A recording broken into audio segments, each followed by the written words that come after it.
dari HKBP Kernolong, HKBP tertua di Pulau Jawa.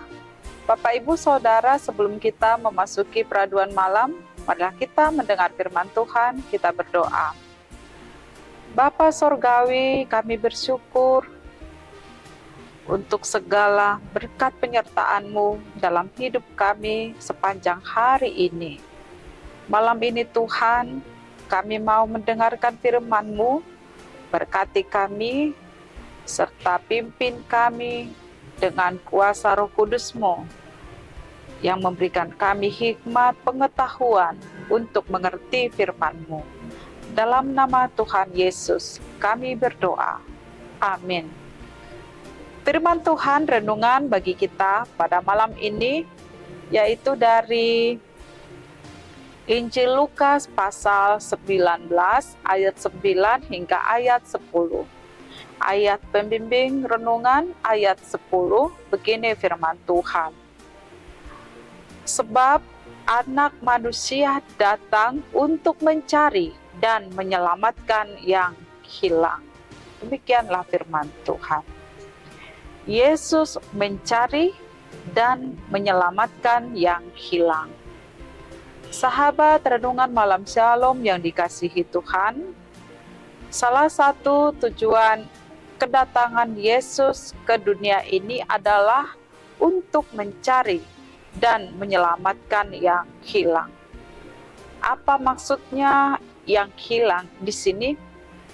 Kata hilang berarti berada pada tempat yang salah, keliru, tersesat, dan tidak berada di tempat yang semestinya.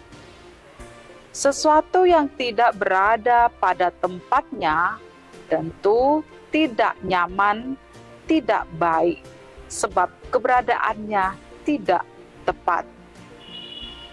Renungan ini memberikan kepada kita pemahaman bagaimana Yesus mencari dan menyelamatkan yang hilang. Seorang tokoh dalam renungan ini bernama Zakheus.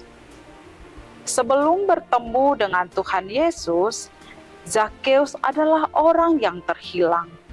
Artinya, kehidupannya jauh dari Tuhan. Ia berdosa. Dia ditemukan saat ia menempati kembali tempat semula sebagai anak yang taat kepada Allah, yang ditandai dengan tindakannya, yaitu memberikan setengah dari hartanya kepada orang miskin dan yang lain untuk mengembalikan uang dari orang yang pernah dia peras atau dia tipu.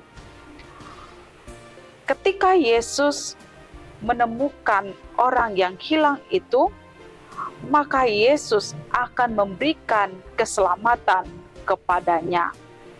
Dan setiap orang yang menerima keselamatan itu pasti akan mengalami perubahan hidup yang lebih baik, yang berkenan kepada Tuhan.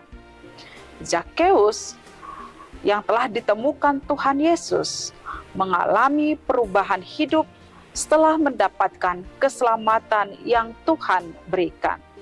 Dia mengalami perubahan hidup yang tadinya hidupnya berorientasi kepada uang atau mencintai uang. Dan setelah bertemu dengan Tuhan Yesus, ia menjadi orang yang setia kepada Tuhan dan mencintai Tuhan. Sahabat renungan malam Shalom, kita adalah manusia berdosa, orang yang terhilang, tidak berada di tempat yang telah dirancangkan atau ditentukan oleh Allah. Hal ini terbukti dari segala perilaku, perbuatan, tindakan kita yang tidak seturut dengan kehendak Tuhan. Saat kita berada di tempat yang salah atau melakukan dosa, artinya hidup kita telah menikmati dosa itu. Maka kita akan susah, menderita, tidak ada sukacita dan damai sejahtera. Oleh sebab itu, Yesus datang untuk menyelamatkan kita dan membawa kita ke jalan yang benar, serta memberi kita sukacita, damai sejahtera, terlebih keselamatan kekal. Karena itu, mari kita percaya kepadanya dan mari kita juga turut menjadi rekan kerja Tuhan untuk membawa orang-orang yang hilang kepada Tuhan Yesus. Amin. Mari kita berdoa. Tuhan Yesus, terima kasih atas kebaikan-Mu yang senantiasa memberkati, menyertai kami, bahkan menyelamatkan kami, membawa kami keluar dari segala perbuatan dosa, sehingga kami beroleh sukacita damai sejahtera bersama Tuhan. Berkati kehidupan kami Tuhan, agar kami mau melakukan kehendak-Mu. Dalam nama Tuhan Yesus kami berdoa. Anugerah Tuhan Yesus Kristus, kasih setia Allah Bapa, dan persekutuan dengan Roh Kudus menyertai kita sekarang sampai selama-lamanya. Amin.